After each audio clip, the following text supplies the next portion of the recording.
तो welcome dear students, मैं एजाज फिर से एक बार आपका वेलकम करता हूं, स्वागत करता हूं। तो आज की इस वीडियो में हमारे सामने क्या प्रश्न है, आइए प्रश्न को पहले समझते हैं।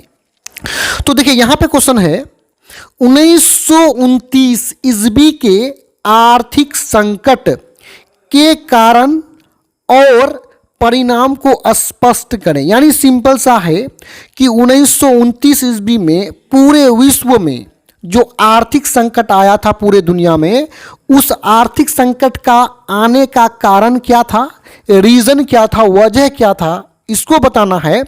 और आगे ये बताना है कि ये जो आर्थिक संकट हो गया तो इसका क्या परिणाम हुआ, क्या रिजल्ट हुआ, क्या फर्क पड़ा, इसको भी हमें बताना है। तो आइए सबसे पहले हम समझ लेते हैं कि ये आर्थिक संकट है क्या। देखिए यहाँ पे जो आर्थिक शब्द देख रहे हो ना, आर्थिक का मतलब होता है अर्थ का, संकट का मतलब होता है मुसीबत या दुख। तो आर्थिक संकट मतलब अर्थ का संकट, अर्थ का मुसीबत, और अर्थ का मतलब होता है रुपया पैसा। तो सीधे समझ सकते हैं कि रुपये पैसे के संकट को, रुपये पैसे के मुसीबत को हम आर्थिक संकट बोलेंगे।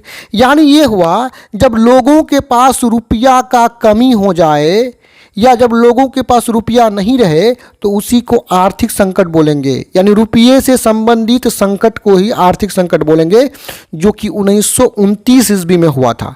तो आइए सबसे पहले इनके कारणों को देख लेते हैं कि ये आर्थिक संकट आया था किन कारणों से।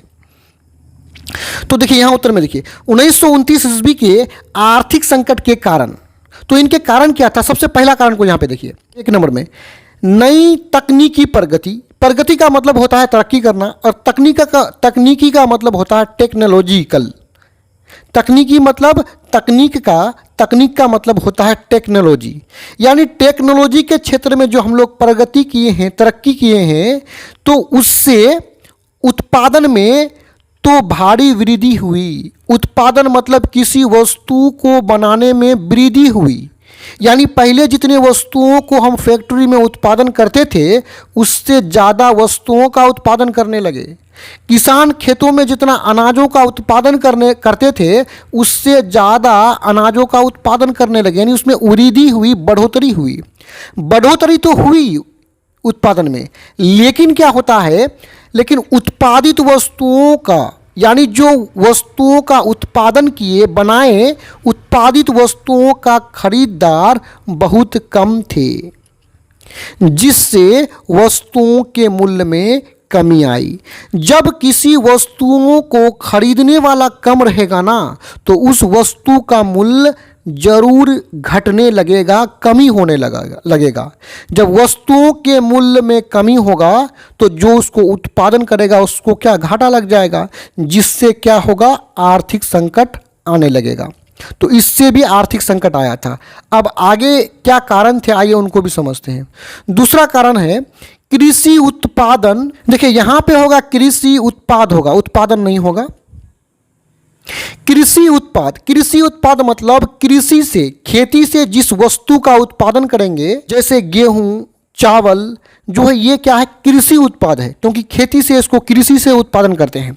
तो उसमें और जो संसाधन है जैसे कोयला, पेट्रोल और भी जितने भी संसाधन है, इन संसाधनों के मूल्य में क्या आई, कमी आई। ये भी एक रीज़न है। तीसरा पॉइंट देखिए, औद्योगिकरण के फलस्वरूप। यानी औद्योगिकरण के फलस्वरूप नए नए उद्योग खोले गए, कल कारखाने खोले गए, बड़े बड़े कल कारखाने खोले गए। तो औद्योगिकरण के फलस्वरूप कुटीर उद्योग मतलब छोटे छोटे उद्योग, मजदूरों एवं किसानों की स्थिति दयनीय हो गई। वो कैसे हुई समझिए, जब औद्योगिकरण के फलस्वरूप नए नए उद्योग खोले गए तो कुटीर उद्योग में जिस वस्तुओं का उत्पादन हो रहा था, ऐसे वस्तुओं को लोग नहीं खरीद रहे थे, क्योंकि कुटीर उद्योग से कम मूल्य पर जो है बड़े बड़े उद्योग अपने वस्तुओं को बेच रहे थे। दूसरा जो मजदूर थे उनकी स्थिति भी दयनीय हो गई, और किसानों की भी स्थिति काफ़ी क्या हो गई थी, दयनीय हो गई थी, खराब हो गई थी। अब आगे देखिए,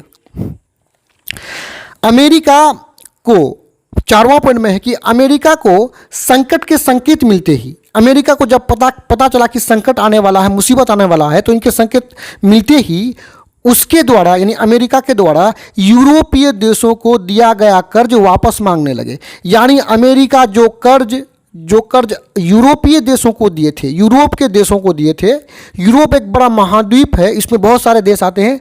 तो इन देशों को जो अमेरिका कर्ज दिए थे उस कर्ज को वापस मांगने लगे, जिससे यूरोपीय देशों में संकट की स्थिति उत्पन्न हो गई। मतलब संकट मतलब मुसीबत की स्थिति, मतलब हालात उत्पन्न हो गई। आगे देखिए, अमेरिकी पूंजीपतियों द्वारा सट्टा लगाना भी संकट के रूप में सामने आया। यानी अमेरिकी जो पूंजीपति थे, पूंजीपति हम उसको बोलेंगे जिसके पास बहुत सारा पूंजी हो, रुपया पैसा हो, उद्योग धंधे के मालिक हो, उसको हम लोग पूंजीपति बोलेंगे। तो पूंजीपति जो सट्टा लगा रहे थे ना, ये भी संकट का आर्थिक संकट का बहुत बड़ा कारण था। अब आगे हम लोग देखेंगे कि जो आर्थिक संकट हुआ था उसका परिणाम क्या हुआ था, उसका रिजल्ट क्या मिला हमको। देखिए, व्यापार में गिरावट, व्यापार मतलब बिजनेस में गिरावट हुआ। लोगों के पास रुपया ही नहीं था तो खरीदने वाला भी कम होगा, जिससे व्यापार में गिरावट हुआ।